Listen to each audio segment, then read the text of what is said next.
Wow. That blue is so beautiful.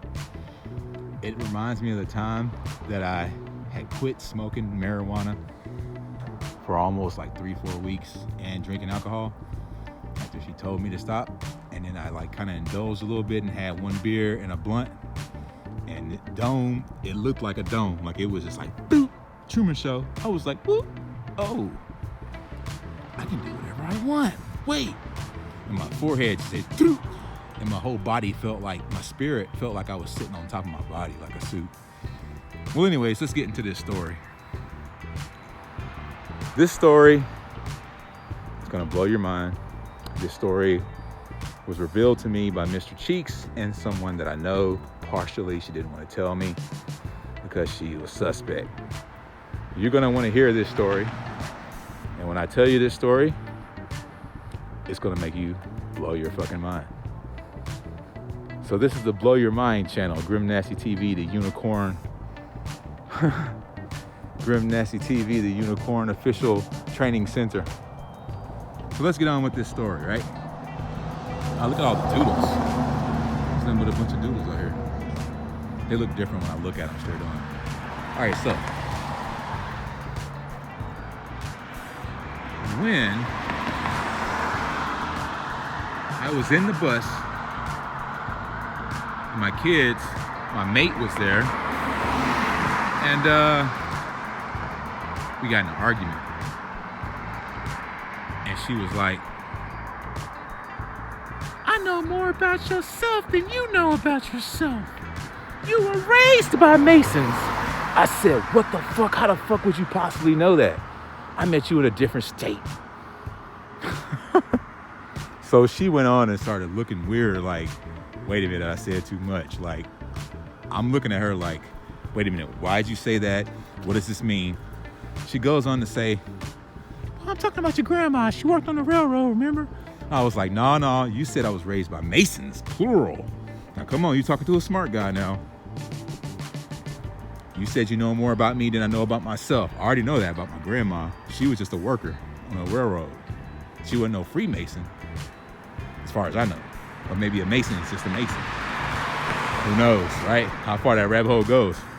So, anyways, I get really like kind of pissed off, right? So I go to Mr. Cheeks and I start sun gazing for about a half hour, 45 minutes. And Mr. Cheeks goes, are you ready to hear about your life now? I was like, what the fuck? It was like, what is up with all this shit? Like, I don't know my own life. Like, it was crazy. Because it was like he was waiting for that. Because, like, they know the future. So when she said that, he was like, all right, that's the perfect cue. And I was like, man, you got to be kidding me. Y'all amazing. So, all right, so let me continue. I went to Mr. Cheeks. He was like, you ready to see your life now? I was like, what? He shows me a vision of the maker. With all her little sparklies on, her sleeves, her big old high crown, looked like that Vatican crown they copying off of. They be copying off everything she do. She has this big old crown, looks kind of like the Vatican's crown. And she had a bunch of pearls and shit in it, and just looking beautiful, as she always does. And she held up a soul, and she said, this is my guy. Like she was talking out loud to somebody else, like her enemy or whatever. And she was like, this is my guy right here. And as soon as I saw that, I started fucking tripping. I was like, are you fucking serious? Since I was conceived, I was the chosen? Like, I was really bugging out. I was fucking losing my fucking mind. Cheeks was putting these visions in my head. I was just like, what the fucking fuck? So I was losing it, right? And then the thing that he told me, it made me cry. And I cried hysterically because when I was conceived, they killed my mom. I thought my mom died of a complications of birth, of conception of me, a week after I was conceived. But that ain't what happened, dude. The excuses that came to me when I was a little kid was, oh, she was just doing too much laundry when she was pregnant. That's what killed her. It's kind of like Kanye West's mom got a tummy tuck and she's dead. No, that's a blood sacrifice. That's a blood sacrifice. So I was just like, when he told me the story, I started remembering all that shit that they was telling me. And I was like, dude, those were lies. And then she changed the story. I remember when I was a kid, I grew up a little older, and I asked her again, how did she die again? Oh, there was too much afterbirth in her stomach. She just got poisoned and died. And I was like, wait a minute. The afterbirth is in the embryonic sac. They pull the sac out when the baby comes out.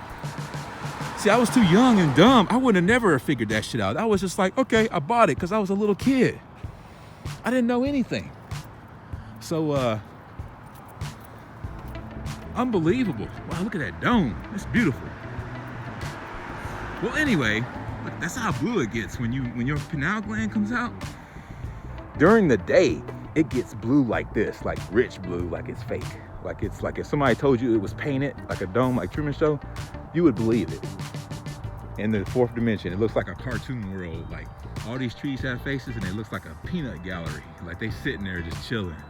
It's a trip. Well, anyways, all these lies about how my mom died, and I was fucking crying. I was like, they killed my fucking mom. They fucking killed her. And then I was raised by her sister, who told me those stories, those lies. And her husband was a Freemason.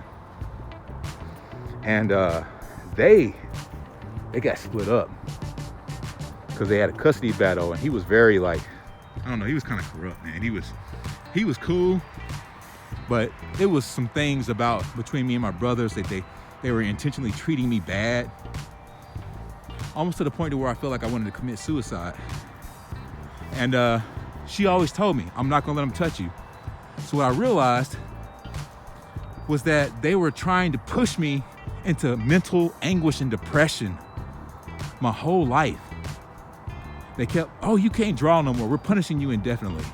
Because when my mom, my new mom, my aunt and my uncle, when they got a divorce, a new woman came who the auntie mom that was originally there after they died, they told me those lies. She says, man, I swear that new wife of his is a Creole witch. And I was just like, what? Yeah, she's putting stuff in his food because she was jealous of their relationship. So she started telling on her. Said that she was a witch. And she acted like a witch. Like the whole time when we were with her, she was a bitch, man. She was fucking horrible. Like she was like militant, like tuck your shirt in and I'll beat your ass. Do this, I'll fucking, you put some handprints on a wall, you're gonna get your ass beat. And I'm just like, whoa. Like she was fucking crazy. And she was trying to get me mentally anguished. Like she was like, you can't draw for the rest of your life. You can't do nothing and all this shit. I'm just like, what the fuck's wrong with you? So by the time I turned 18, I moved out and they were furious because I had the authority to move out on my own. And I was an adult, technically. So, or a grown up or whatever you fuck. And it was fucking unbelievable. As soon as I moved out, the brothers that they had that was actually my cousins, I was adopted and they became my brothers, started getting cars, houses, oh man, just weird shit. Like they was getting like spoiled because the dad that I was with was rich. And he was always rich. It's like since he was like 20 years old, he had his own nightclub. Of course, he was a fucking Mason. Like it was just like, it never dawned on me. Now listen to this shit. One night he got really fucking drunk. And after they got divorced and we was just with him, I felt like he tried to blood sacrifice us because we were in a truck and he was so drunk. He took our seatbelt off and then intentionally crashes into the median. Now you don't know, when people drink, they don't have shit on their mind when they drinking. It's like it numbs them out. So it's like, is that why you got drunk? Because you were trying to fucking kill us and not have your conscience? I mean, what the fuck are you? My life is fucking weird, bro. So when I was a kid, I asked him, I said, Daddy, we almost went through the windshield. We put our hands on the windshield and then started splitting our fingers. But why did we fly to the windshield? We had our seatbelt on. He said, I took it off. I'm like, what the hell? Years later, I was so young, I didn't fucking get it. But years later, I'm like, what do you mean you took it off? So when I went to Mr. Cheeks, it all came together. And I was like, these motherfuckers have been fucking following me around since she showed them who I was. These motherfuckers have been chasing me around for 41 years, trying to fucking get me to fucking just kill myself or be depressed, or every time I get around them, I feel like I want to hurt myself and stuff. It's weird. It's like the feeling, it's like almost like they're casting spells or something. It was fucking weird. And I made it through it. When I got 18, I moved into my grandmother's house, who was like, you know, my grand aunt or whatever. Well, it's still my grandmother because her sister was her daughter too. So the sister that died of the birth complications, which was a lot. So the grandmother was amazing. That's the one that was working on the railroad, and that's the one that my mate was like, no, I'm just talking about your grandmother. But it's like these fucking motherfuckers are everywhere. You feel me?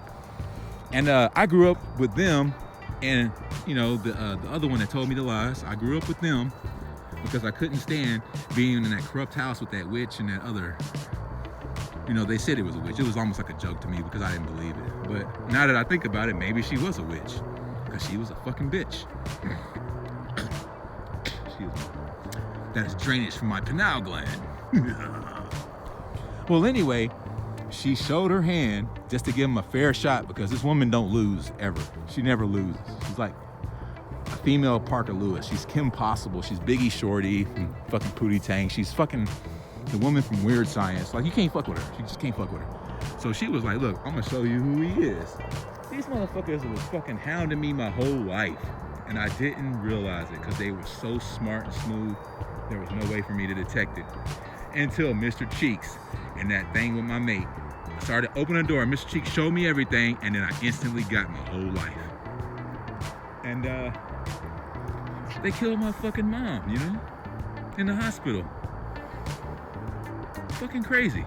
That's some serious conspiracy shit. How the fuck do they do it, but you got a lot to say about it, which almost defends their actions with some kind of good intent to make it seem like maybe they didn't do wrong and you didn't question them or nothing after those stupid ass lies, and you were grown and you didn't question shit. Hey, maybe you were an accessory. See what I'm saying? So it's a trip, man. My life is amazing and crazy. And that's the story. And wow, I guess I'm really like the guy. I don't know.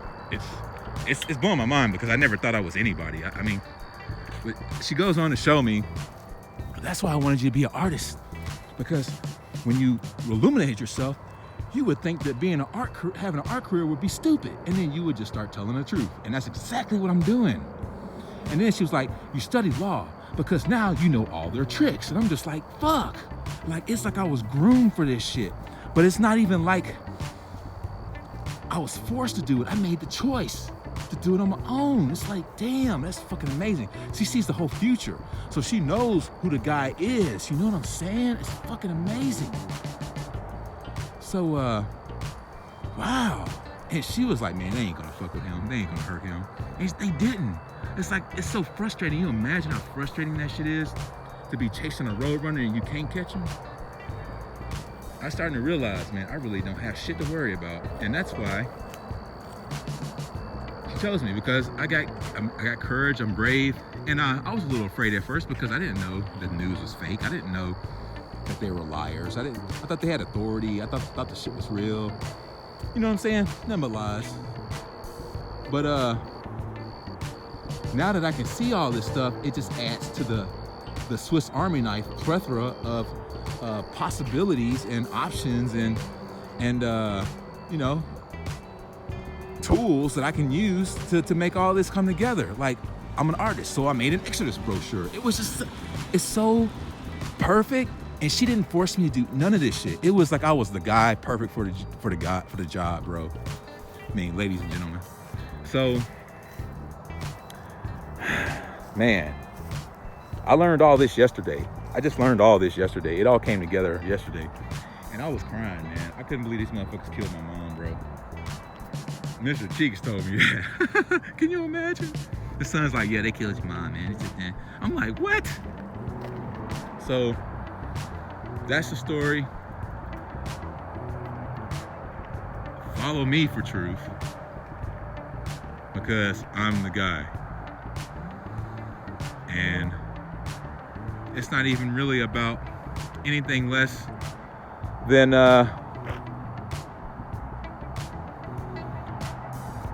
it's nothing, it's not anything less, you know, than a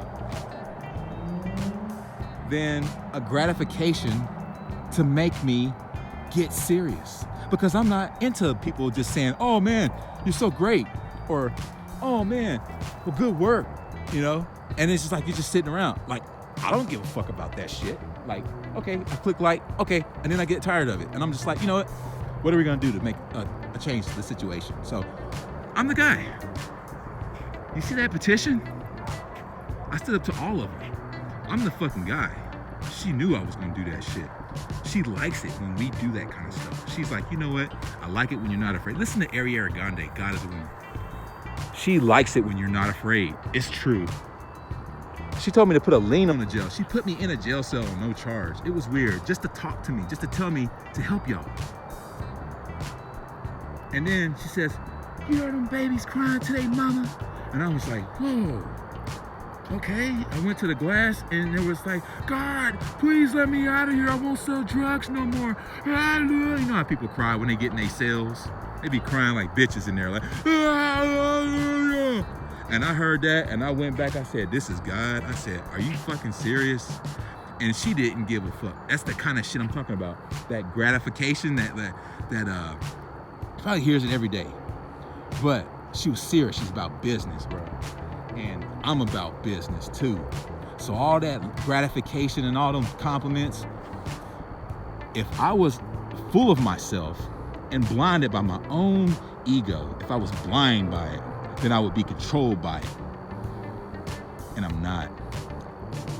And if I was controlled by my own ego, I would be excited about all that gratification. I'd be like, yeah, I'm doing something, but nothing would be happening. You see what I'm saying?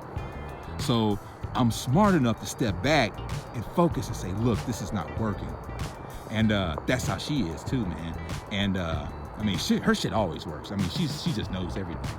But I'm just telling you that that's the true story. That was my life.